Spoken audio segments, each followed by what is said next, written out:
WPAT, Patterson. Attention! Sorry I'm talking a little loud because I want to reach people with a hearing problem. Do you want to hear better for just $299? Yes, not thousands, but for $299, you can hear all the sounds you've been missing for years. Hearing Help Express has been helping people hear better, selling top-quality hearing aids for over 30 years. Now's your best chance to hear better with hearing aids for only $299, plus a free 45-day home trial offer, and you don't even need to leave your home or get a hearing test. Call now to start your risk-free 45-day home trial offer. Call 800-559-7631. 800-559-7631 for free hearing help consultation. Learn how Hearing Help Express can improve the quality of your life. Visit us online now at hearinghelp.com or call 800-559-7631. 800-559-7631. Attention, this is an important message for anyone who has taken the prescription medication Invokana, Invokamet, or Invokamet XR for their diabetes. In May 2017, based on the facts of 2 large clinical trials, the FDA issued a health advisory warning the diabetes medication Invokana, Invokamet, and Invokamet XR increases the risk of amputations of the legs, feet, and toes. If you or a loved one took the prescription medication Invokana, Invokamet, and Invokamet XR for your diabetes and suffered amputations of your legs, feet, or toes, then call Invokana Amputation Advocates today. You may be entitled to significant compensation. Our network of experienced attorneys are ready to fight for you. You'll pay nothing unless there's a recovery in your favor. Call Invokana Amputation Advocates now. Call 800-606-1858. That's 800-606-1858. Consult your doctor before discontinuing any medication. WPAT. The following program is presented by its producer, host, and sponsors.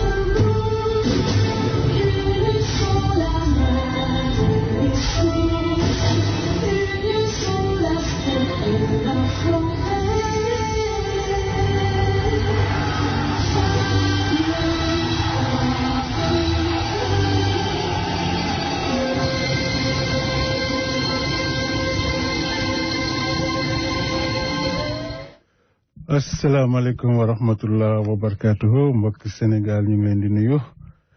man la seen xarit seen doomu ndey Baboy Kane nekkoon fii ci studio bi tey mais dafa am benn information bu bëggoon jëkkee rek ma ñëw ci rapidement donc voilà sans tarder.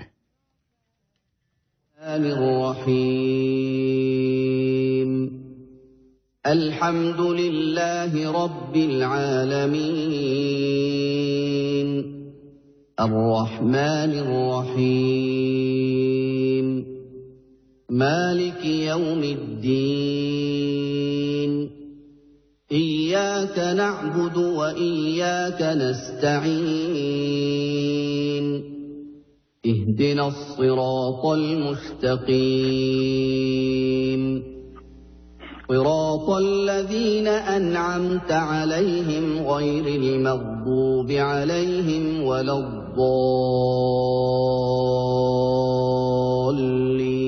الضالين.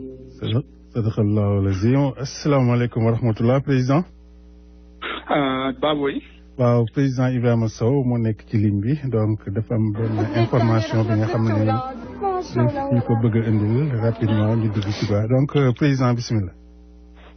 Baboy maa ngi lay nuyu maa ngi nuyu mbokk yi ñuy déglu yëpp. amoon fi nouvelle bu naqari rek boo xam ni tiis la bu dal ci ñun dal ci communauté sénégalaise bi. ñuy wax rek inna lillahi wa inna ilayhi raji'un. suñu mbokk julit suñu mbokk sénégalais bu tudd Pape Ibrahima Thiam moom la yàlla moom tey fii New York mu nekk ndoowoon ak ñun fii nekk fi ak njabootam di liggéey doon liggéey ci Marriott bi nekk ci 53e bi mu tawatoon fan yi ñu nekk ñu jàll ba ñu hospitalisé ko defe naa ci lu toll ci weer yàlla def mu wuy ji ci boroomam tey ci ngoon ñu nekkandoo woon fii ak soxnaam Marie Seck nekkandoo woon fi également ak ay doomam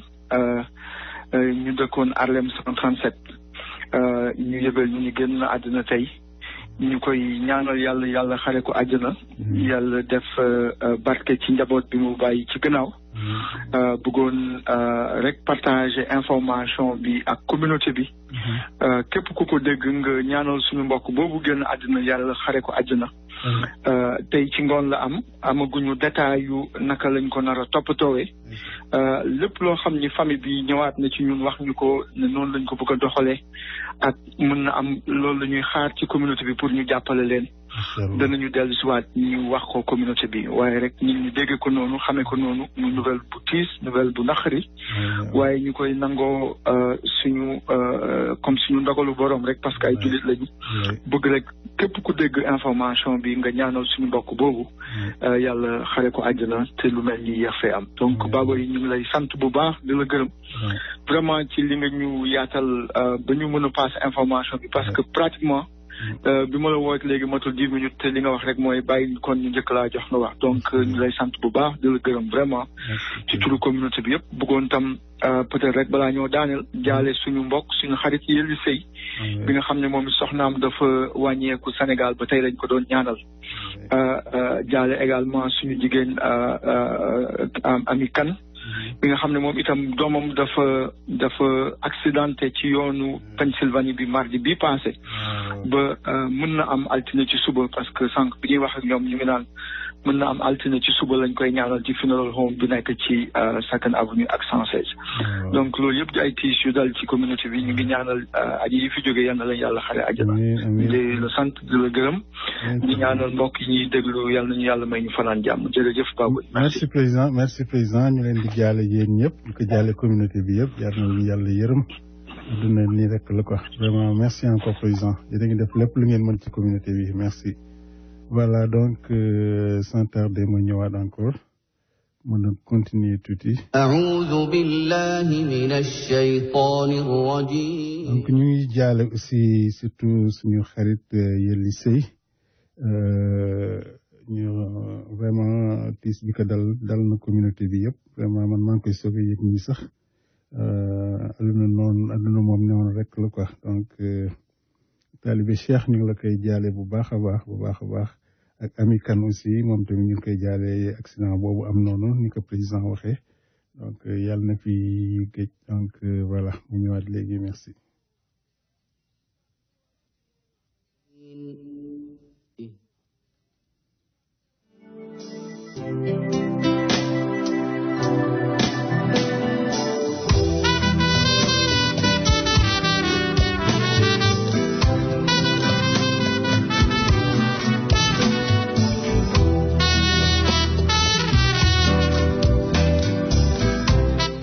voilà ginnaaw bi ñu leen nuyoo tey moom def naa war nañu am benn gan bu jógee ba Sénégal war ñoo faram-fàcceel information yi nga xam ne moo jot Sénégal ak moo fa xew surtout aussi ñoom ñi nekk Sénégal aussi c'est bon de temps en temps ñu leen di jël aussi ñu wax ak diaspora bi parce que ñooñu gën a jege information yi foofu et surtout aussi ñoom la ñu yore ñu loolu lañu soxla. donc kii ñu nar a jël nii mu ngi tudd Ibrahima Mbow donc moom la ñuy xaar nii mooy secrétaire élu la foofu ci conseil économique social et environnemental bi nekk foofu et puis aussi nit ku xam politique la bokk aussi si Benno Bokk Yaakaar donc moom lañ bëgg jëlin bi ñu ñëwaat léegi ci ligne bi. Ils ont tant besoin de parler, laissez parler. Qu'ils parlent bien, qu'ils parlent mal, ils ont tant besoin de parler.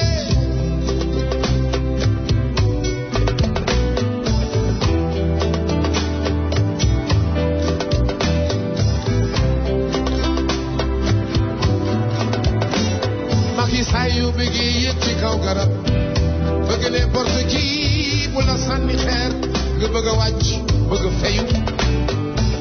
da ngay tardé demal bàyyi leen ñu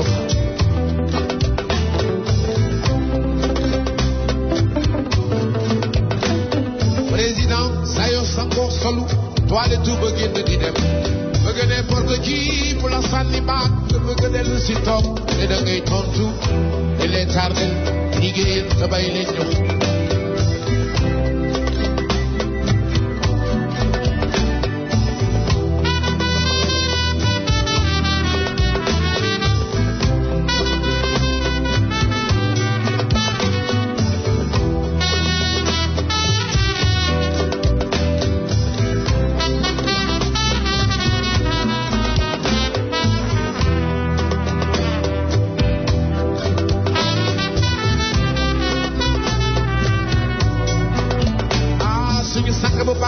Cheikh Ibrahima Fall daan na wax naan abisim lay jàmm añ dem ba xam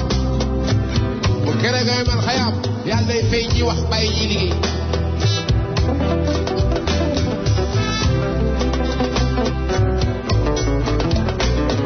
suñu président bu njëkk ba Senghor yàlla na ko yàlla yërëm daan na wax naan qu'il parle bien ou qu'il parle mal l'essentiel est qu'il parlasse wax leen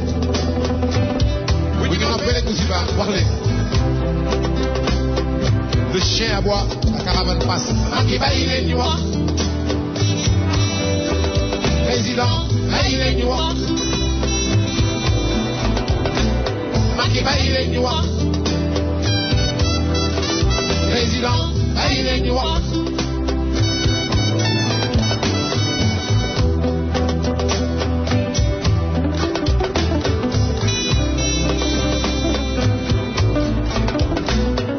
sàcculoo yow fenuloo yow reyuloo maar de taali yow loruloo nit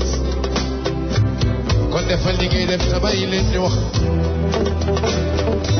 segam yonent bi gën gi mbindeef mooy am baatu ginnaaw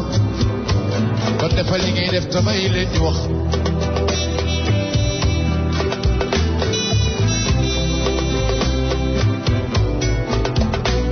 président saa yu bëggee yéeg ci kaw garab te bëgg n'importe qui bu la sànni baat nga bëgg a dellu si toog te da ngay tontu da ngay tardé demal bàyyi leen ñu segam yàlla suñu borom bii la ñuy wutal baatu ginnaaw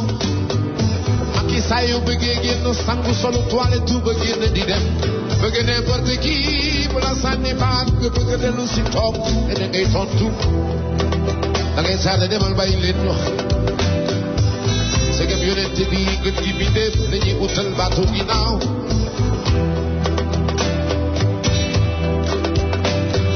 bàyyi leen ñu wax président bàyyi leen ñu wax Macky bàyyi leen ñu wax président bàyyi leen ñu wax segam yonent bi lañuy utal baatu ginnaaw bàyyi leen ñu wax bàyyi leen ñu wax Macky bàyyi leen ñu wax président bàyyi leen ñu wax bàyyi leen ñu wax bàyyi leen ñu wax cey bu ñu xamoon ne président Senghor bu génn àdduna président Alaaji Ablaye Wade moo koy denc kon duñu wax bàyyi leen ñu wax ngir yàlla ngoog bàyyi leen ñu wax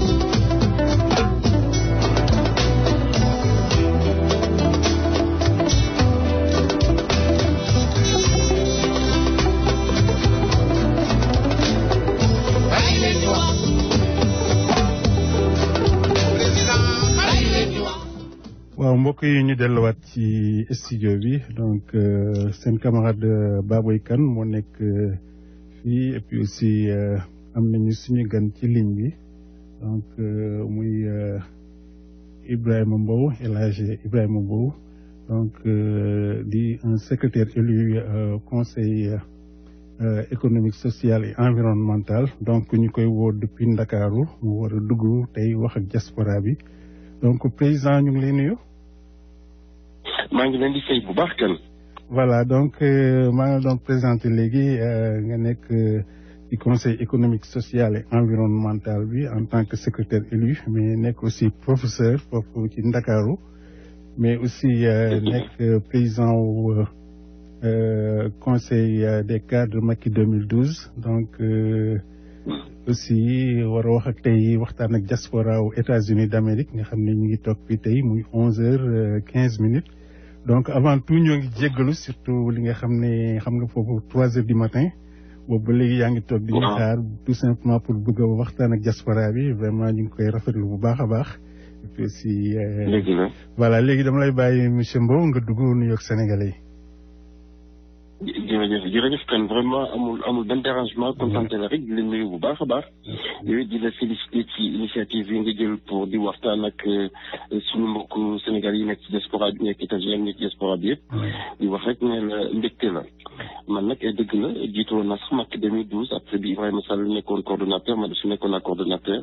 mais tey nag Moustapha Fall Thié moo nekk coordonnateur bu Macky 2012 man aussi maa ngi jiite parti bi nga xam ne moom la ñuy wax Union citoyenne buntu bi nekk aussi membre fondateur et de la coalition Macky 2012 et de Benno Bokk Yaakaar dëgg la kan kontaan trop nag di waxtaan ak yéen parce que li nga def dafa am solo ndaxte réew soo ci bokkee dafa am solo toujours nga koy waxtaanee loolu mooy démocratie te Sénégal fi ñu toll nii depuis indépendance ba tey daf nañ liggéey du am solo waaye waxtaan bi lañ ko war di gën a yaatal di gën a xóotal pour que askan di xam toujours fu ñu toll fan la donc vraiment mbégte la 3h du matin jot na waaye nag yéen aussi bu ngeen ñu soxlaa rek dañoo war a jóg uyu leen ndaxte seen effort yi ngeen di def xam nañ foofu te bitim réew nekkul lu neex lu métti la donc ñun aussi ñu nekk ci état bi je peux nekk vraiment au sommet de l'exécutif président jox ñu ay ndombo tànk ñun dañoo war a nekk ci seen i service dañoo war a nekk ci seen service lépp lu ngeen soxla rek ñu jaar ca dëgg ba wax leen ko comme ça yéen mu approfondir seen réflexion approfondir aussi seen action dañ gën a encourager rek pour wax leen ne Sénégal aussi fa mu nekkoon démb ak fa mu nekk tey am na différence te loolu dañ ci war a duut baaraam ndax ngeen xam lan la. absolument président vraiment kontaan nañ ci introduction boobu mais aussi fi ñu bëggoon jëkkee rek mooy Benno Bokk Yaakaar coalition la bi nga xam ne moo ànd ak président de la République depuis bientôt léegi plus de 6 ans mais macha allah boobu ba léegi gisuñu ci benn problème te ci Benno Bokk Yaakaar boobu nga bokk comme ni nga ko waxee yéen a élire président bi premier tour ba deuxième tour léegi dama bëggoon xam ne aussi foofu léegi fan ngeen ci toll boobu ba léegi lan ngeen ci mën a wax ci relation yeeg yu demee noonu. waaw Benno Bokk Yaakaar vraiment dañ naan macha allah parce que depuis 1960 ba tey amul benn coalition politique buy accompagner président bu yàggee ni mu yàggee. macha allah li tax nag ñu war a wax ci Benno Bokk Yaakaar tuuti rek foog ñu fàttali ko parce que nit ñi xamuñ ne Benno Bokk Yaakaar daanaka bañ koy tëgg dëgg ci diggante ñaari jur yi la 2012 ci la Benno Bokk Yaakaar sosoo dëgg waaye li amoon avant mooy Macky 2012 ak Fonds Siggil Sénégal ak ICR te loolu ñu dañ koy fàtte mais gis nga diggante 2009 ba 2011 les leaders politiques société civile dañoo waxtaan tëgg lu bëri dafa nañ fi réflexion ci assise nationale créé fii di ñaan Fonds Siggil Sénégal ñu créé Fonds Siggil Sénégal président Macky Sall ak ñu bëri ay acteurs politiques yu bëri ñun ci lañ bokkoon ñu créé li ñu naan ICR Benno Wallu Askan Bi ak Fonds Siggil Sénégal ñoo jur Benno Siggil Sénégal mais ci waxtaan nag bi mu amee jafe-jafe diggante ci Benno Siggil Sénégal ba Moustapha Niasse nekk candidat président Ousmane Tanor nekk candidat président Macky Sall nekk candidat ñëpp demandoor 2012 yàlla def président Macky Sall jiitu bi mu jiitoo ñu ci diggante 2 tours yi askan bi yëpp Sénégal yëpp jiital ko ci lañ sosé Benno Bokk Yaakaar mu nekk coalition politique boo xam ne nag dafa sosu ci histoire sosu ci culture sosu ci détermination ak engagement buy changer le Sénégal loolu mooy sooklu Benno Bokk Yaakaar moo tax bu dëgër ba tey ànd bi nag vraiment dafa nekk coalition de réflexion nekk coalition politique nekk coalition qui a gagné ensemble et qui gouverne ensemble ñuy waxtaanee lépp te nag dëgg nag muy sur toutes les questions politiques ñun opposition reconnaître nañ ko société civile reconnaître nañ ko yéen ñu nekk diaspora bi aussi yéen koy dégg amul benn question politique majeure bu président Macky Sall teg te waxtaanu ko ak nit ñi vraiment muy ci conclusion assises nationales yi ci réflexion sur la décentralisation avec l'acte 3 sur la gouvernance participative, même sur la réforme des institutions, même sur le foncier, sur le pétrole et le gaz bi amul benn question boo xam ne président ou non seulement les acteurs de Benno Bokk Yaakaar, tous les leaders, tous les citoyens waxtaan ci loolu nag moo tax sookul bi dëgg ba tey te incha allah ci élection yi ñëwit Benno Bokk Yaakaar dañuy demee élection kan nga mel na rek tuuti rek sur le plan politique ma teg foofu tuuti baram sur le plan politique Benno Bokk Yaakaar dafa dem élection présidentielle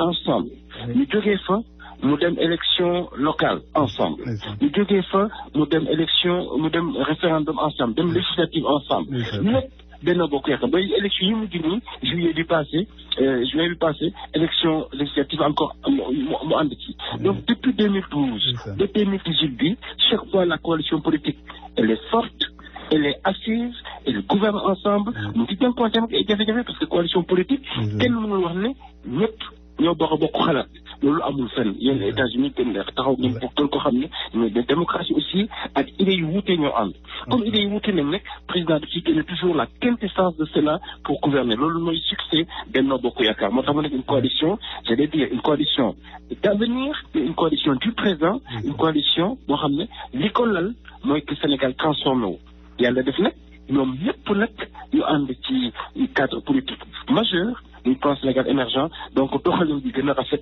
doxalin bi gën a gaaw doxalin bi aussi gën a méngoo ak liñ bëgg ci jamono ak li Sénégal yi soxla tey moo tax vraiment c'est une coalition d'avenir et c'est une coalition qui a marqué l'histoire mais loolu aussi dafay am solo trop dafa mu sorte ko de Front Siggil Sénégal benn wàllu askan bi Macky 2012 ba Benno Bokk Yaakaar tey nga xam ne y a de grands acteurs qui sont engagés pour changer le pays. Absolument donc président vraiment loolu leer na ñu ngi leen di ñaanal rek di ñaanal président ak Benno Bokk Yaakaar àndandoo bi yàgg vraiment loolu c'est visible lu yàgg rek lu dëgg du yàgg mais moom li ko téye boobu ba léegi vraiment ay socle yu dëgër la mais tout de suite rek président donc damay dem ci ndeyu mbil mi mooy par exemple question bi ma gën a kii mooy le plan Sénégal émergent ñu koy wax PSE donc ngeen ànd ci président de la République président aussi promettre woon Sénégal yi ay changement yu rëy donc dañu bëggoon xam rek boo ñu mënee tënkal loolu fan lañ toll ce programme PSE fan la toll tey ci biir Sénégal. waaw jërëjëf sëñ Dikan vraiment plan Sénégal émergent man damay am trop mbégte di ci wax di ci xalaat ndaxte yàlla def na maa ngi ci échanger lu bëri bokk naa aussi ci acteurs yi nga xam ne gëstu nañ ko depuis yoonu yokkute ba teg ko tey Sénégalais yi nag vraiment xam nga politique bi dafa xaw a yàq tuuti waxtaan bi politique politicienne bi mais président Macky Sall occasion la tey pour waa diaspora xam ne vraiment yàlla moo ko inspiré parce que dafa amoon yoonu yokkute wax di jóge ci yoonu yokkute ngay te un bon programme politique mais am ay engagement yàlla def nag plan Sénégal émergent gën a ëmb yoonu yokkute bi gën ko yokkal président Macky Sall nañ ko féliciter encourager ko c'est pas une affaire de politique politicienne mais dañ ne nit kuy xalaat Sénégal bu tey bu ëllëg fukki at ci kanam ba ñaar fukki at ak juróom ci kaw nga xam ne boo xam ne dafay romb say mandat yu bëri nga xam ne kii teg na tànk ci naka la ñuy yore réew quelles sont les politiques publiques pour tey ak pour suba parce que nag neexul ba neexul mais de 1960 daanaka ba 2012 Sénégal dafa dem compté problème bi dul jeex gis nañu ne effectivement après l'indépendance économie bi dafa xawoon a fragile sur le plan politique affaires yi fragile ñu am ay problèmes d'ajustement am ay programmes économiques di am ay petits programmes yoo xam ne daanaka fañ ko doon xalaatee fañ ko doon tëggee fañ ko doon nasee ak fañ ko doon noccee du benn bii nag ñoo ko moomal suñu bopp président moo ko jiite ñu xeetal ko suñu bopp moomal ko suñu bopp saytul ko suñu bopp évaluer ko suñu bopp donc c'est vraiment l'occasion de dire xëy na aussi c'est lié au fait que c'est un président qui est né après l'indépendance nekk un ingénieur nekk borom xam-xam nekk ku ubbeeku nekk ku oyof loolu moo tax mu tëgg ko nekk un programme majeur cadre de référence te nag mu laal ko ci ñetti yëf daf na ne jot na nag suñu ressources humaines yi vraiment capital humain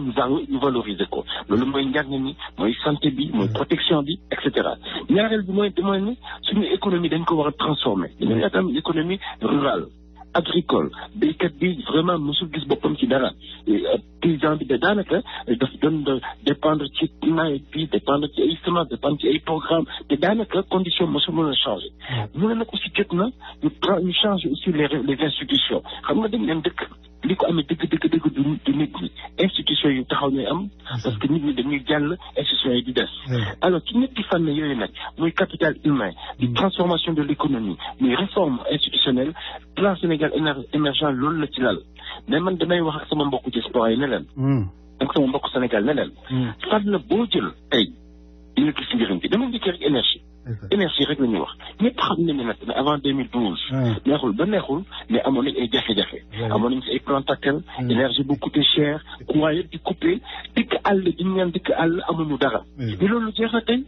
Sénégal ñëpp xam nañ ne am na amélioration ci wàllu énergie ñëpp xam nañ ne am na mix énergétique am na centrale solaire bu Boxol inauguré nañ ko mu ngi dox am na centrale solaire bu Malicounda mu ngi dox am nañ bu Touba Ndiaye mu ngi dox am na yeneen ñaari centrales qui sont en chantier loolu mooy wane ne dafa comprendre ne dëkk aussi énergie daf ko amee yokku ci nag prix énergie bi dafa wàññeeku avant courant kenn xamul lu mu leen te tendance bi mu ngi wàcc donc amélioration boobu ñu am secteur énergie dañ ko am ci yeneen secteur mun naa wax tuuti sax ne ci wàllu agriculture mais dëgg la ñun ñëpp doomu Sénégal yi xam nañ ne suñu mango yi dañ doon yàqu gerte gi mën a kon jafe-jafe ceeb bi dañ ko doon jéegaani ci jéega ay 200-300 milliards muy jógee Asie dañu nekk riz de qualité te ñëpp xam nañ ne tey aujourd'hui autosuffisance bi incha allah c'est une réalité soo ku dem Fiara actuellement ñu ngi salon de l'agriculture Fiara ñu gis qualité ceeb bi Sénégal yi def waaye sa xol da ngay sedd au niveau organoleptique li ñuy wax coût nutrition bi qualité nutritionnelle bi caractéristique yi ak marketing bi ci ànd nga xam ne Sénégal def na jéego yu bëri dëgg la autosuffisance def na tuuti rek mais d'ici quelques semaines incha allah Sénégal moom boppam ci wàllu mbéyum ceeb te nam ko defee ci mbéyum ceeb foofu ma sax béy rek de mais transformation bi emballage bi marketing bi ak semence bi président Macky Sall moo ne ceeb bi ne waratul nekk ci vallée bi wala mu nekk Casamance déedéet ceeb bi dafa am riz de plateau suñu ingénieurs yi liggéey ci ay semences yoo xam ne soo demee dans le Niambato dem dans le Plateau dem dans le Saloum dem dans le Diourbel dem dans le Baol dem dans le Kayor amul benn dëkk Sénégal tey dul day ceeb semences yi réussir nañ ko engrais yi réussir nañ ko te tey loolu moo nekk on est à quelques jours de l'autosuffisance nañu ko amee ci ceeb bi nañ ko amee ci mango yi aujourd'hui tey ñu ngi koy exporté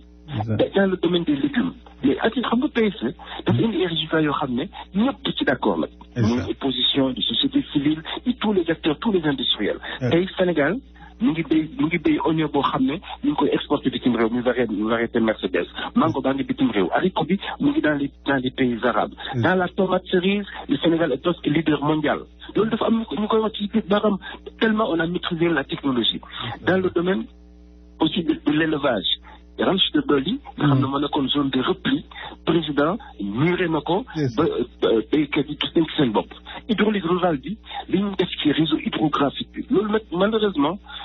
politiciens yi dañu koy wax trop mais conseil économique dafa def liggéey bu am solo bu xarañ et maa ngi remercier ay desugu bi nga xam ne moom xam ne defara bu baax notre présidente Aminata Tall qui accompagne le président avec sincérité avec loyauté avec neutralité di remercier tous les conseils parce que ñoom nag dañuy wax président ni ko lii la ñoom amuñ na baat amuñ làq-làqal avec neutralité dañ koy wax ne ko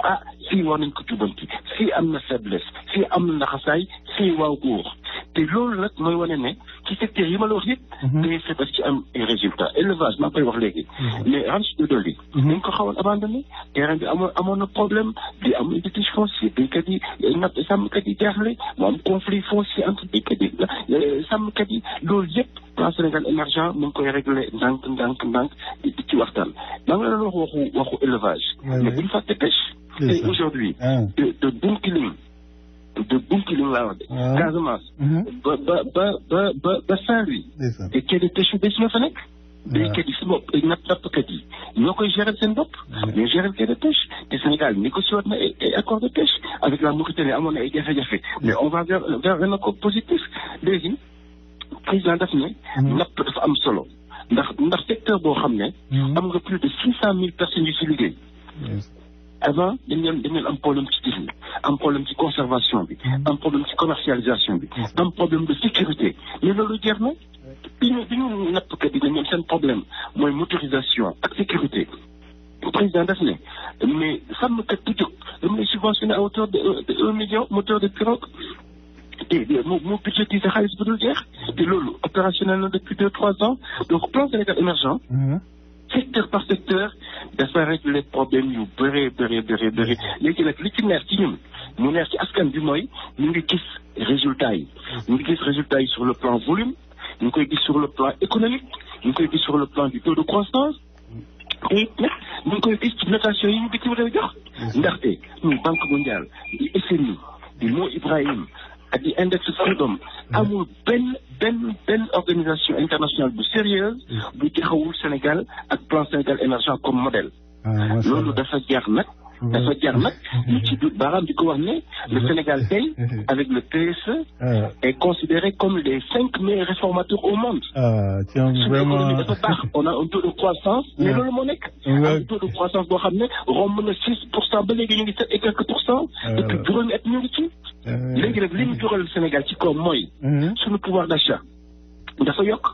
ndaxte même ci wàllu njàngale mi mais c'est parce que réew mi dañ ko téye moo baax moo sell mu am koom ba nga xam ne nag tax na ñu mën a baisser prix parce que Sénégal prix yëpp a baissé prix loyer yi baissé na prix carburant baissé na diesel bi tey mu ngi jar 595 le litre essence baa ngi jar 695 te loolu baisse bi yàgg na même loyer baissé woon nañ ko alors baisse successive yooyu nag dafa ànd ak aussi augmentation de salaire ànd ak aussi baisse des impôts même jàngalekat yi ak bu nekk bàyyi nañ leen 44 milliards d'impôts de baisse waaye yow ku ñu wàññil 44 milliards def ko juróomi at wàññi nga ko 220 milliards léegi président boo ma mayee 2 secondes rek dama am sama signé ñaari camarades yi nga xam ne ñu ngi ci parti bi dañ la bëgg a dalal fii ci rajo bi donc ma bàyyi leen 2 secondes rek ñu dugg ci après ñu dalal puis ñu continuer suñu émission donc defe naa Rougui Sall moo nekk ci ligne bi Adja Rougui bismillah waaw allo asalaamaaleykum waaleykum salaam suñu ngi nuyu suñu camarade professeur Mboup man la Rougui Sall militant première heure fii àndoon ko di liggéey ay de sugu mi nga tudd sànq nuyul ma ko bu baax kontaan nañ nag ndax yow mi ne sur le terrain nga ñëw jël sa temps ak heure bi nu mu guddee Sénégal ak li nga fi jot a tënk ni mu bari li nga fi développé bari de torop alhamdulilah macha allah kontaan nañu daal rek lañ la bëggoon a xamal ne rafetlu nañu sa ñëw ma bàyyi keneen dugg merci jërëjëf waaw bisimilah ki ci ligne bi asalaamaaleykum bisimilah kooku kilifa la bisimilah waaw monsieur le professeur dañu leen di nuyu man na li ma gën a neex ci président maanaam dafa mën a tànn parce que li mu jël ci à l'étranger parce que man à l'étranger laa màggee ba toll ni ma toll te dootuma gën a kenn dama gis li mu jël bi mu nekkee président léegi li mu jël ci nekk ci àll bi dañoo bari goo xam ne ji te ñëpp dañoo capable ñi mu tànn ñëpp nag laa wax dañoo pare ay de sugo xam ne ma xam ko man du ma militant première heure militant deuxième heure laa ndax parti socialiste laa mas a nekk deuxième tour bi laa mas a ànd ak président Macky Sall mais réccuuma lu ma ànd ak moom te ñun bi ma demee ca rajo laa wax ne bul ñu yónnee périg soxla wuñu sob xaalis dañ lay jàppale ba nga nekk président ay de sugu mën na koo confirmer ñi ko jege mën nañ koo confirmer boobu léegi séentuwuñ ci moom xaalis buy jël diñu jox kon yàlla nañu yàlla jàppale fi ñu jëm daal li ma leen di gën di yokk ku leen saaga muñ leen bu leen xas kenn ndax Sénégal noo ko bokk waaw yàlla nañu yàlla defal jàmm merci kilifa diine donc ma jëlaat président may ma dama jëlaat benn intervenant rek allo salaamaaleykum waaleykum salaam wa rahmatulah kii nag mooy avocat Macky bisimilah kooku mooy avocat Macky président bisimilah maa ngi nuyu sa gan gi bisimilah merci waaye ne ko kontaan nañ ci moom ku mel nii dañ koy soxla parce que li may wax man nañu pare parce que président bi li mu liggéey ni bu fekkee nit ñi gis ko nañ fexe ba woon ko nit ñi nag réalité bi parce que ñi nga xam ne seen lamiñ duñu wax lu baax dañuy suul jëf fi mu nekk nii ku nekk boo amul fulaak fayda dana dugal sa bopp loo xam ne lii amul taxaw nañu wane liggéeyu président bi te nañu àndoo nekk benn merci wane ñoom ñëpp nañ jàppale président bi wane li mu liggéey merci waaw def na fi loo xam ne kenn mosu ko fee def ci juróomi at wala juróom-benn at kon nag ñoom ci seen bopp ak ñi nga xam ne ñoo jiite ñëpp nañ àndandoo takkoo nekk benn di génn liggéeyu président bi bu dee ci télé la bu dee ci ay ku dégg gëccëg wan ko nit ñi ñoo xam président bi li mu def ba xam ne ñi nga xam ne dañuy wax président bi deful dara du xool ba xam président bi def na wala defu ko. man loolu laa amul lu may wax. merci avocat Macky avocat merci président may ma rek ma jëlaat keneen mooy Sohaibou Niang mu ngi ci ligne bi Sohaibou bisimilah. waaw monsieur ñu ngi lay nuyu di la ziar. kii nag président sama partenaire la donc ñu ñoo bokk rajo bi donc ñoo waroon na fi ñëw sax ci studio bi. voilà c'est ça mais këram lay woote donc mun na participer aussi ci questions yi comme kii bi rek. donc voilà d'accord Baboy vraiment ñu ngi joxe suñu contenté sauf vraiment xol yëpp sedd na. merci parce que comme li ñuy wax rek lu teew kenn du ko jeex. heureusement que nag am na ñu mel ni professeur Mboup pour mën ñëw élaborer vraiment en détail li nga xamante ne moo fa jot a xam. professeur Mboup man nag sur un autre plan laa bëggoon waxee tuuti rek. xam nga dafa am man ñoo xam ne dañu am lecture sur la justice actuellement au Sénégal te man beneen lecture laa ci am. waaw parce que j'ai vu que ne le président Macky Sall bi mu ñëwee ba léegi def na fa ay réformes yu am solo au niveau de la justice. ci conseil supérieur de la magistrature ak les réformes du code de procédure pénale. kooku bëggoon naa nga wax ma ci tuuti bon beneen bi aussi mooy comme ñu ngi jëm ci ay échéances yoo xam ne yu am solo la mooy les présidentielles. war nañ xam ne nag bon législatives yi fi jaar jot nañu am ay quelques jafe-jafe ñun ñëpp nangu nañ ko léegi dama xamul ndax jafe-jafe yooyu fan la toll fan ngeen ci toll ci saafara ko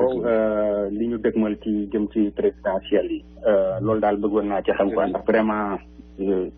am na yoo xamante ne de bonnes conditions yoo xam ne dinañ mën a def suñu élection paisiblement électeurs yi jot seen carte ak yooyu li ci aju yëpp quoi merci bien. merci Sohaibou donc ñu bàyyi professeur bisimilah. waaw bisimilah alors vraiment maa ngi nuyu suñu mbokk yi suñu partenaires yi. ñu rafetlu surtout la pertinence de leurs questions et leur engagement. macha allah ndaxte maa ngi koy wax rek. bala may ñëw ci effort yi ñu war a def ci élection yi. ma fàttali tuuti rek résultats yi ñu am sur le plan des infrastructures. xam nga par exemple aéroport bi mu yeggali. dëgg la président bi njëkk moo ko président Abdoulaye Wade moo ko njëkki moo ko xalaat moo ko teg dawal na ko 30%. loolu kenn mënu ko naka moom dafa ñëw te ci 70% def ko ne yeggali bu rafet. jafe-jafe yi ñu amoon ci contrat yi passé. mu rectifier ko ñu am ay nouveaux partenaires ay turcs ñeneen ñi ñëw yeggali ko ba tey aujourd'hui aéroport bi modèle la ci Sénégal. ci Ila Touba. ñëpp xam ne ni Touba dëkk diine dëkk bu am solo. nekk bu am solo président def na effort supplémentaire. négocié avec la Chine ba ñoom ñu ngi yeggali autoroute Ila Touba incha allah prochain magal incha allah Sénégal yi foofu la ñuy jàll. mu nekk une première en Afrique subsaharienne. loolu mu ngi ko defee ci infrastructure defee ko ci aéroport ne ko defee ci wàllu transport. te Dakar dem dikk mu ngi partout. Sénégal dem dikk mu ngi partout. mu ngi dem dans des conditions extraordinaires à un prix très faible. loolu yëpp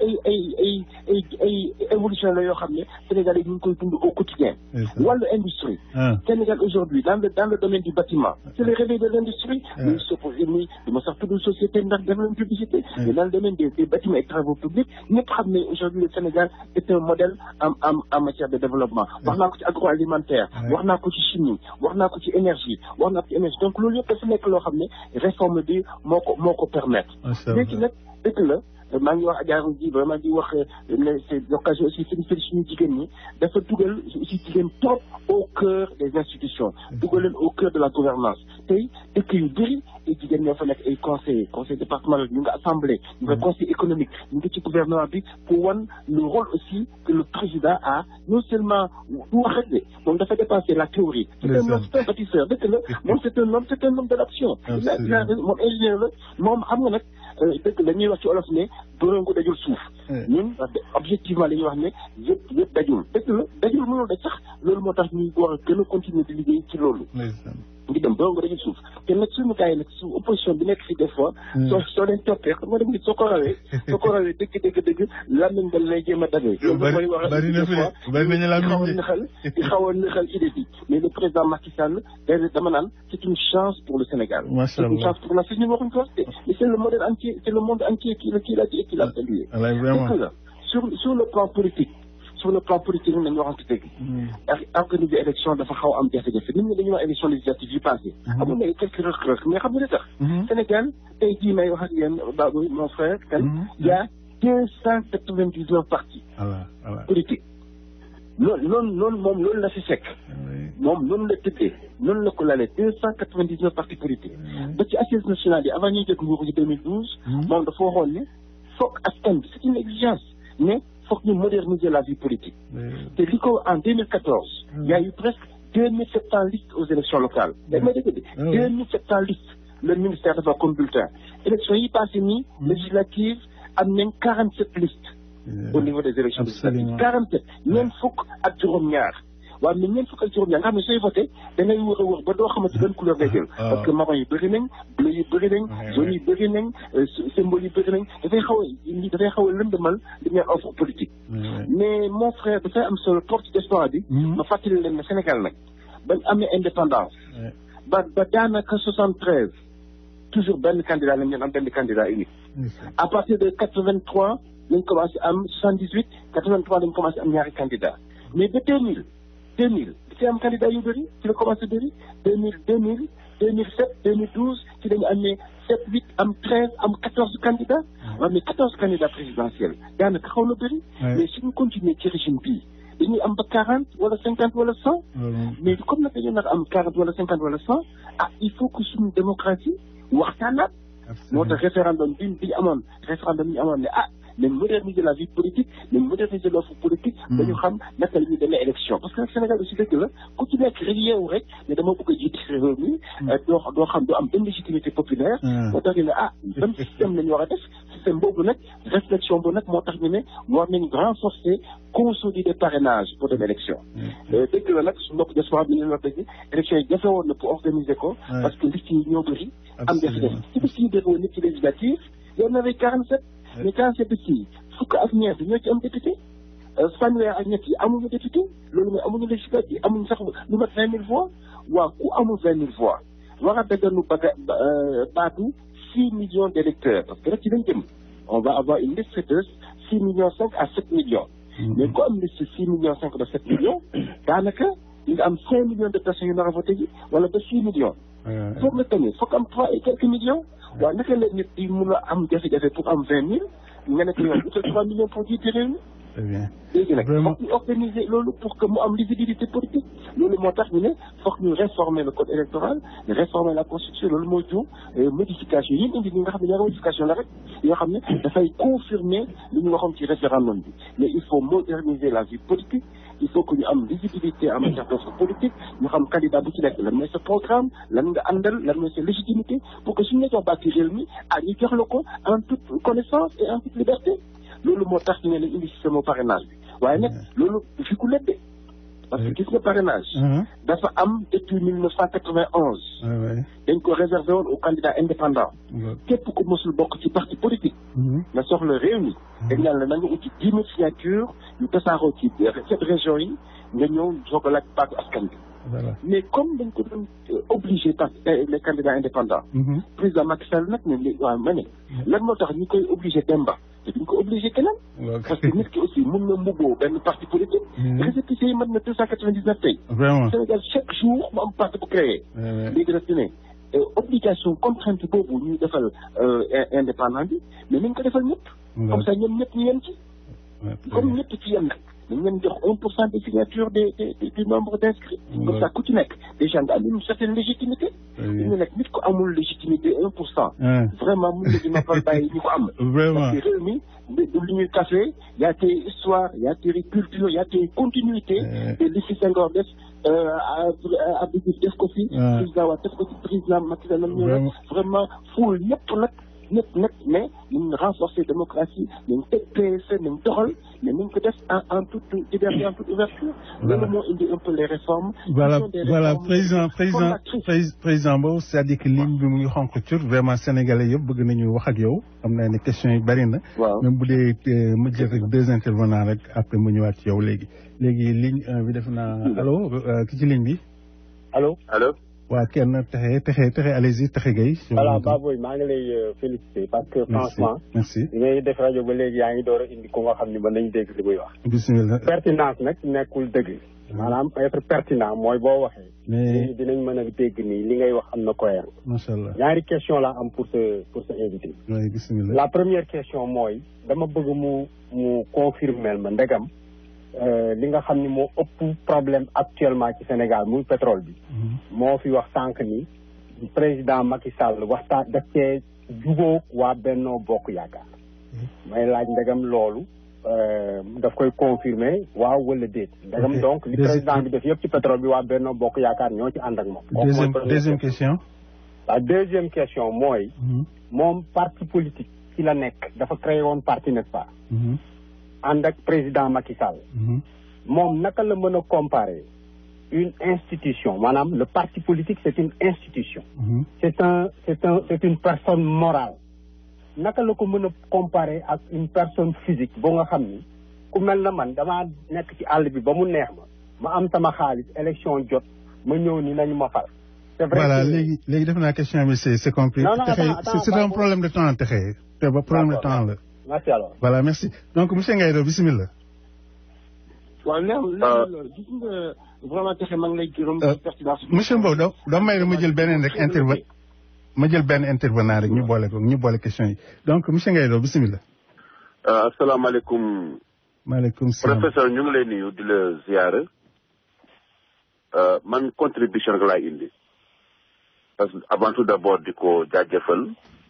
aussi temps bu muy def 3 heures de matin au niveau du Sénégal loolu lu am solo.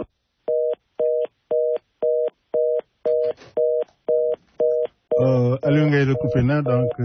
boo mënee woote waat defe naa coupé nga monsieur Ngaye Do si vous pouvez rappeler boo bëggee sax. waaw salaamaaleykum sëñ bi. waaw booy mën a Bassirou. waaw Bass bisimilah. bisimilah Bass bisimilah yaa ngi ci ligne bi. waaw Baboy li ma doon sant rek di la remercier ci rajo bi tey def nga ci liggéey bu rafet. merci ñëwoon naa la woo tey remercier la te lii doon soxla. merci joxe information yi président di liggéey Sénégal. ñu wone ko wax ko li dong la muy joxe ko ni ñu xam ko ku ñëpp xam nañ ne président mi ngi liggéey. kon nag boo defee liggéey bi mel ni war nañ laa woo remercier képp ku ci bokk koo bokk liggéey muy sa camarade de parti war laa woo remercier ci liggéey bi nag di remercier professeur mi bi nga invité tey depuis Dakar mu nekk ba heure bii di wax. kooku itam ñu ngi koy sant di ko gërëm ndax kenn ku ne xam na ni président liggéey buñ doon wax suba ba ngoon du àgg ndax wax naa ko bëgg dem fii bi ñu ko wax naa ko toll ni 187 kilomètres de autoroute loolu mosut a am Sénégal ci fenn. depuis 1960 ak léegi li mu def ci piste réelle li mu def ci ndox li mu def ci courant loolu ñëpp tamit seen bët kon ñu kenn natt ne président mi ngi liggéey liggéey bi nag li nga bëgg mooy nañ ci doolee jàpp ñi nga xam ne ñu ñoo ak benn joxante la merci Bass donc ligne baa nga xonq cur mais foog ñu dellu ci professeur parce que am na question yi kii woon léegi rek merci Bassirou professeur allô defe naa président donc coupé dafa coupé quoi je crois allô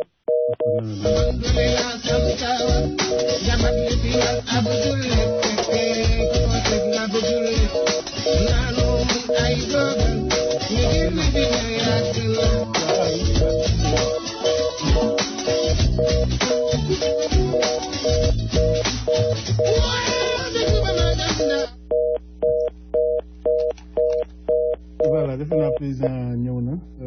président Mbow. waaw leer na. waaw ok donc boo mënee dellu ci question wu Texé yooyu. ma ñëw ci question dama njëkkee rek ci wàllu pétrole et gaz bi. voilà très bien. dëgg la suñu compatriote bi posé na question bu am solo mu wax it ne li président wax def ne ci référendum bi. ressources naturelles yi peuple bi ñoo ko moom. loolu loo xam ne la. c'est une charte fondatrice de la constitution. mu wax nag ne dina ci premier trimestre bu 2018 bii dana def loi d'orientation sur la gouvernance du pétrole et du gaz. ba nga xam ne ñëpp dinañ xam naka la tëddee. en matière de pétrole et de gaz li nekk mooy yàlla subhanahu wa taala mooy ñu ko baaxee. mu nekk ay ressources yu am solo surtout ci wàllu gaz bi. léegi nag dañ ne Sénégal amul koom-koomu def recherche pour dem ci offshore bi parce que ñun suñu pétrole nekkul ci suuf ci géej la nekk. da ngay gastu mat parce que 1 kilomètre et demi 2 kilomètres dafa mu ëpp ko. en pleine mer pour mun a génnee pétrole bi. donc contrat de recherche yooyu dafa am ñaari yëf. dafa am des contrats de recherche am des contrats de partage de production. ay investissement bi mu laajoon.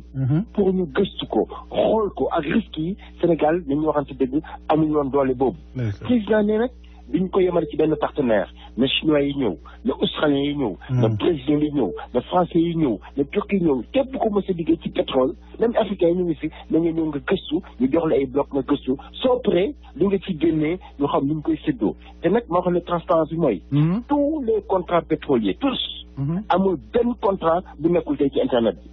tous les contrats ont été publiés par le gouvernement ce sont des contrats de recherche et des contrats de partage de production ñaari lieu fii mooy ñun ñaa ngi naan oui pourquoi les Français pourquoi les Turcs pourquoi les Australiens parce que ñoom ñoo xam ci pétrole ñoo am expérience mais président daf ne comme pétrole bi état moomatu ko population yi ñoo ko moom nañ génnee contrat yi mu leer def ko en ligne ñu xam suñu investir ñaata la ak suñ ko nattee ñu naan volumétrie bépp luñ génnee ci pétrole ak gaz dañ koy natt séntu ko réglé ko am na ci nag boo xam ne dafa am solo parce que ñu nag Mauritanie ñoo ko bokk liñ bokk ak Mauritanie aussi dañoo waxtaan ak ñoom bañ ne dañuy def 50-50 teg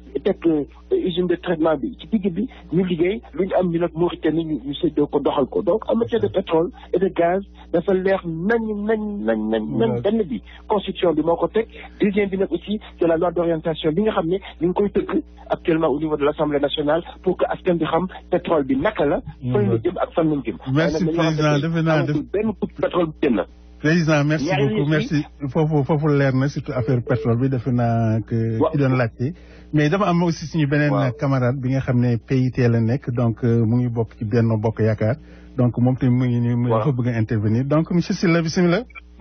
Seydou Dieng boo mu mënee woo ci line bi parce que professeur mu ngi nekk sama téléphone quoi loolu tax du ma la mën a jël woo ma ci line kii bi rajo bi donc Sylla bismillah waaw Baboy jërëjëf maa ngi lay remercier dama woote rek pour vraiment remercier professeur sacrifice bi mu def pour man ñu apporter vraiment information yi ñu apporter yëpp. macha allah. vraiment kontaan am nañ kontaan bu mag a mag ci ñëwoon bii quoi di bëgg rek aussi def benn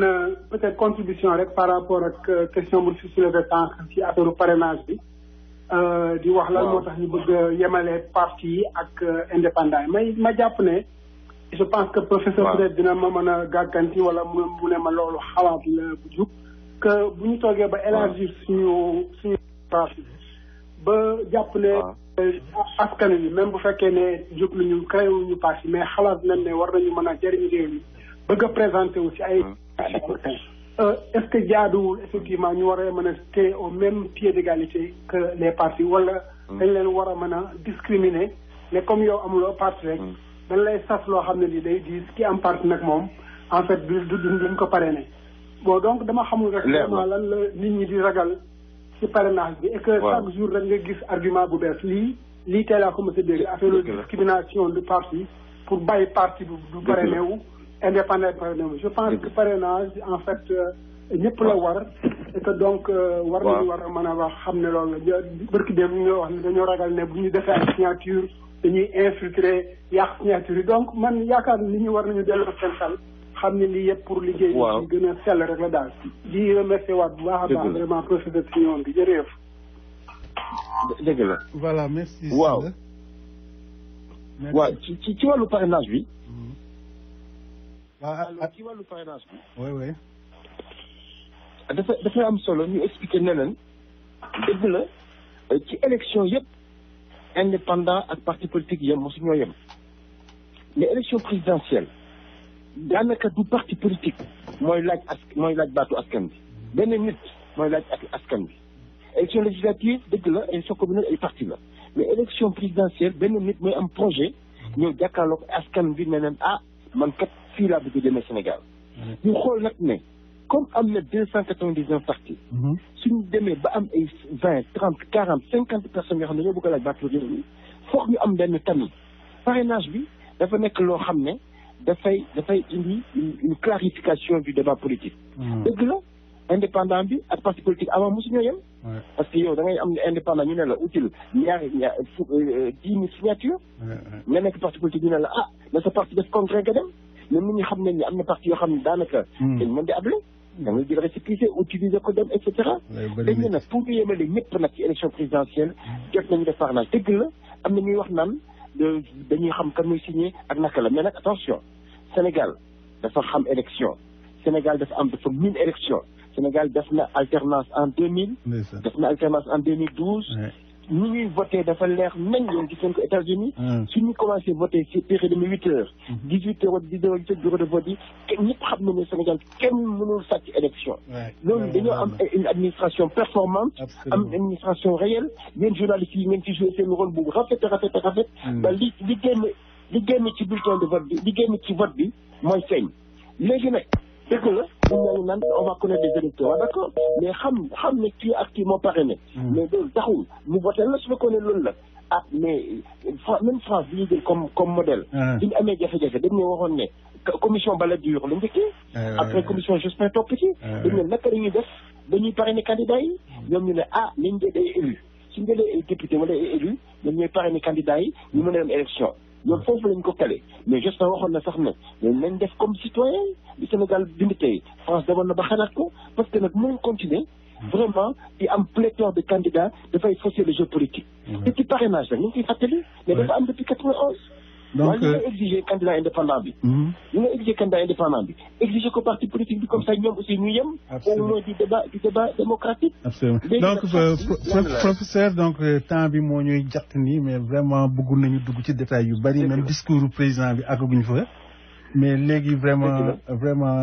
balaa ngay tàggu sax may ma dugal kii de dafa benn communiqué bu muy def après bu dee 2 minutes yi des ma bàyyi la nga tàggu ci Soyibou bismillah voilà Baboy Kane maa ngi lay nuyu di waxati ñuy wax inna lillahi wa inna ilayhi rajiun li mu ngi jóge ci Sëñ Saliou Samb moo bëggoon dugg ba léegi mais ligne bi moo xawoon seere mu jóge ci Pape Dramé président Mika ak waa Mika yëpp ak mboolem julli nekk yëpp ñooy am di yëgal communauté bi wàccu liggéey Adja Seynabou Dia boobu wàcc na liggéey tey ci Sénégal yi denc ko ci Touba moom mooy waajuru jigéen bu soxna Dieng Sylla ak Bass Sylla ak Talla Sylla bi nekk ak ñun fii ci biir réew mi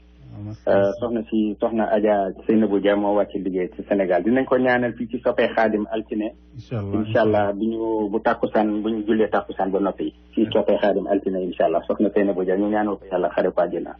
li mooy jóge woon ci waa Mikaay yi jërëjëf amiin donc merci donc président benn communiqué rek benn décès la ñu amoon waaw dëgg la kay vraiment di ñaanal suñu jigéen boobu génn àdduna yàlla xare ko aljana amiin yàlla na ko sallallahu alayhi wa sallam teeru amiin yaa rabbi donc yàlla na ko foofu mu jëm gënal fi mu jógee amiin inchallah donc Soyibou merci bien donc communiqué yàlla voilà donc professeur léegi dañ lay bàyyi président léegi nga tàggu on a juste 2 minutes léegi nga tënk ko et puis nga tàggu ci vraiment xam naa ni aussi li ñuy wax rek li jiw la jeexul jógu fa comme que léegi contact yi am na incha allah de temps en temps dinañ la dugal te gis nañu vraiment li ñu indil vraiment loolu rek lañ soxla woon du leneen donc professeur bismillah allez-y bismillah vraiment man damay commencer par remercier leen di leen féliciter ndaxte li ngeen def vraiment dafay jëmale démocratie kanam dañuy yokk askan bi xam-xam di gën a ci xalaat ñu nit ci jàng di ci dégloo di xam Sénégal vraiment fi ñu jëm fan la di leen encourage bi aussi vraiment ñaanal diaspora bi lépp lu ngeen fay liggéey yàlla def leen jàmm ngeen ci conditions yi difficile waaye taxul ngeen fàtte seen réew yéen ñuy dimbal li ngeen di yónnee fii ci transfert ci Western bi di topp xale yi di topp famille vraiment da leen ko yàlla defal yiw te yàlla na barkeel yàlla gën a dëgëral te seen yenn Sénégal yàlla na nekk ñun aussi yàlla saxal foofu jàmm li waxat ni nag li ñu gis ñun Sénégal mooy aujourd'hui les populations soo xoolee le monde rural li ngay gis xool périurbaine xool effort yi président def pour jeunes yi am liggéey entrepreneuriat rapide couverture solidarité parce que président daf ne dëkk am comme baax na mais comme dañ koy partager dans la solidarité le Sénégal est un modèle avec la CMU avec la carte d'égalité des chances en matière d'emploi des jeunes njàng mi dafa xawoon naka say tuuti parce qu'il y avait trop de formation littéraire boo xam du am qualification loolu jeex na on a des ISEP des centres de formation professionnelle loolu lu nekk la ma ne nag président Macky Sall vraiment il est en train d'agir et le Sénégal est en train d'avancer dëgg la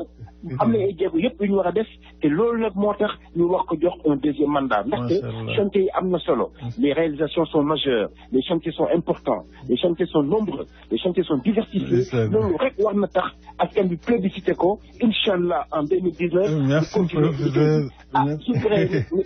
waaw merci professeur vraiment kontaan nañu ni ma ko waxee rek nañ la jëlaat inchallah ñu gën a dugaat ci yeneen détails mais vraiment communauté bi yëpp diaspora bi yëpp ñu ngi lay remercier bu baax a baax donc merci professeur merci Ken jërëjëf. merci le Sénégal avance alhamdulilah. alhamdulilah. merci jërë ngeen jëf. merci encore merci vraiment kontaan nañu très bon et surtout bi tardivement vraiment kontaan nañu trop merci. yéen a ko yelloo yéen a ko mérité vous nous appelez quand vous voulez. merci on est au service du pays inchallah. très bien le président mérite qu'on l'accompagne. le président mérite qu'on l'accompagne. mu nga merci encore donc donc mbokk yi yéen a ko déggee noonu c'était président El Hadj Ibrahima Mbow donc mu duggoon tey fii di leen jox dig daje ba semaine prochaine inchallah donc merci gars yi.